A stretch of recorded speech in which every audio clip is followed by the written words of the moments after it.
भगवान बताते बताते आंखों में आंसू भर आए।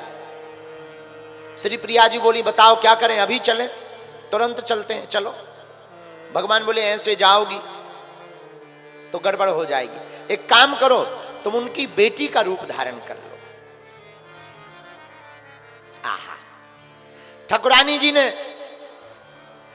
ब्रजदास बाबा की बेटी रतिया का रूप धारण किया और श्री प्रियाजू बड़े प्रेम पूर्वक आहा चल पड़ी। हाथ में एक पीतल की थाली ली, उसमें भोजन लगाया। पीतल की थाली में भोजन लगाए हो, झट शीतल सुनील यह भर लाई है। पीतल की थाली में भोजन लगाओ है, झट शीतल सुनील भर लाई है। दोपहरी में धाई तापे भानु ने तपाई दे, गोरे मुख माही कालमा सी छाई है। झलका झलक आए अनेक झलकाए से पाए, पियराए से यह प्रत्येक पीर पर पाई है। भक्त ब्रजदास की विनीत अब बाधा हरण, रतिया का रूप धर राधा धर आई है। बाबा ब्रजदास की बेटी का रूप धारण करके आई राधा रानी जो बाबा के पास पहुंची। पिताजी पिताजी, पिता पिता बोलन लगी प्रिय पुत्री की भांत, चातक के मुख में पड़ी मनहु नक्षत्र सुस्वान। जहां पिताजी पिताजी कहा सोई ब्रजदास की आंखें खुल गई। अरे बिटिया तू चरणों में गिर पड़े। श्री राधा रानी जी ने स्नेह की दृष्टि से देखा, रतिया का रूप धारण किए हुए तुरंत चरणों में ब्रजदास गिर पड़ा। बिटिया आज अगर तू न आती तो शायद हमारे प्राण नहीं बच पाते। बड़ी कृपा की, पानी पिलाया, भोजन कराया, आज तो नजर ही नहीं हट रही। ब्रजदास बोले बिटिया आज तू बड़ी सुंदर लग रही। बेटी पिता के लिए बेटी होती तो बड़ी प्रिय है। और बात भी सही है, सबसे ज्यादा घर में एक बेटी ही ऐसी है जो अपने पिता की सबसे ज्यादा खुरक करती। पिता का ध्यान सबसे ज्यादा कोई रखती है तो बेटी। रात को 2 बजे हो, एक घड़ी माता जी नहीं उठेंगी, पत्नी नहीं उठेगी, बेटा तो उठेगा ही नहीं, निकम्मा। पापा आ गए, खोल दो, तुम ही खोल दो गेट। अब हम सो रहे, हमारा दिमाग खराब ना करो, सो मूड पर आ रहा। ऐसी बातें करके। लेकिन बिटिया कितनी भी थकी हो, बुखार में हो, बीमार हो, बेटी तुरंत जाएगी, झट से दरवाजा खोलेगी। पापा पापा पापा आ गए, पिताजी आ गए, आओ पिता आप बैठो, बीमार है आप बैठो पिताजी, हम रोटी बना देते हैं। बेटी का मोह पिता के प्रति बहुत होता है और पिता का भी बिटिया के प्रति बहुत मोह होता है। हम तो देखते रहते हैं, दरबार में जब बैठते हैं, कभी धाम पर बैठते हैं, शादी के कितने भी साल हो जाएं, लेकिन बेटियां आती हैं, महाराज जी और तो सब आपकी कृपा है, हमें अपने घर का कुछ नहीं पूछना, हमारे पिताजी ठीक हो जाए। बल्कि ये धर्म पुत्रों का है, लेकिन ये धर्म बेटियां निभाती हैं। धन्य है हमारा भारत।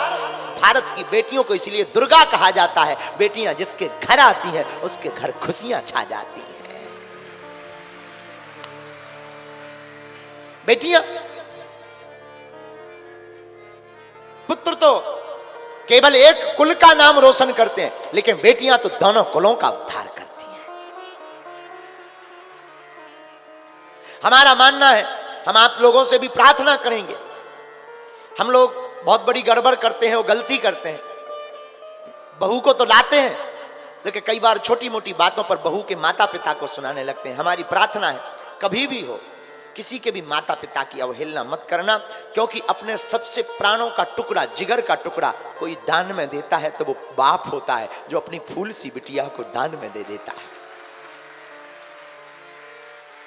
आप कभी विचार करना, आत्ममंथन करना कि 20 साल जिसके घर में बिटिया चहचहाती रही हो, खेलती रही हो, जिस आंगन में कूदती रही हो, जिसकी प्रत्येक दीवाल से उसकी याद जुड़ी हो, घर की एक एक ईंट जिससे बोल करके बात करती हो, और उस बेटिया को एक ही रात में बाप अपने कलेजे पर पत्थर रख करके विदा कर देता है, उस बाप पर क्या गुजरती होगी।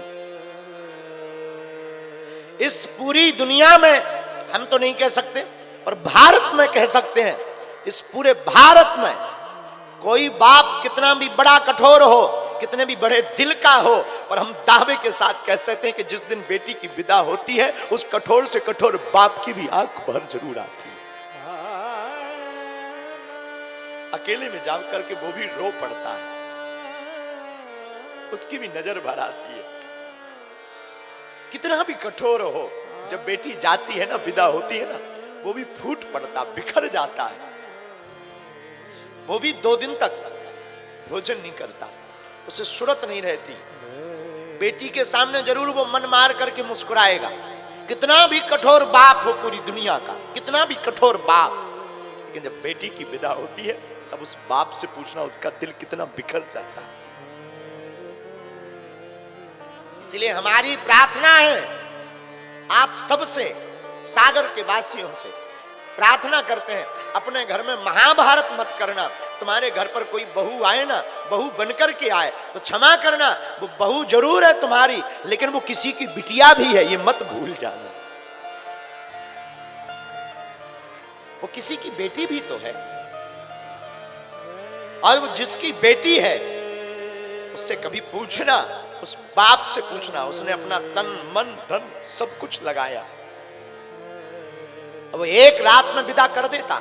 और हम लोग बारात से आकर के इतनी बुराइयां करते, अरे नमक को नहीं पूछा, पानी को नहीं पूछा, हमको चाय नहीं पिलाई, फूफा जी को कपड़ा नहीं दिए।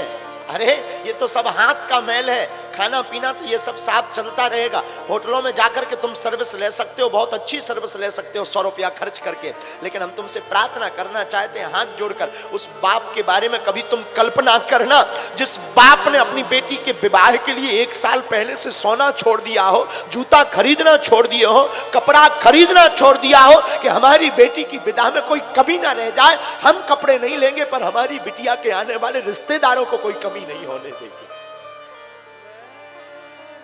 कभी आप आत्ममंथन करना उस बाप के बारे में।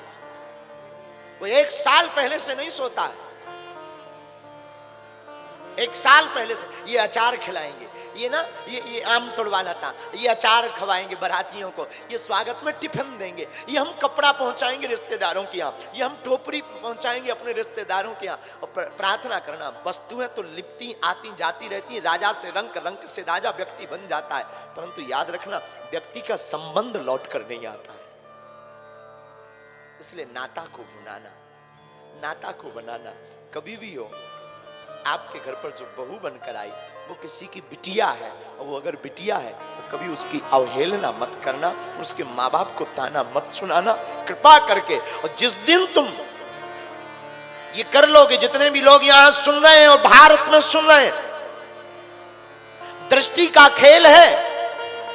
अगर तुम्हारे घर में कलेश होता है तो कहीं ना कहीं यहीं से कारण प्रारंभ होगा। और अगर तुम अपने घर में सुख शांति चाहते हो तो आज की हमारी कथा सुनकर के जाना। तुम्हारी जिंदगी में बदलाव ना आए तो कर लेना, लेकिन जीवन में उतार करके जाना कथा को।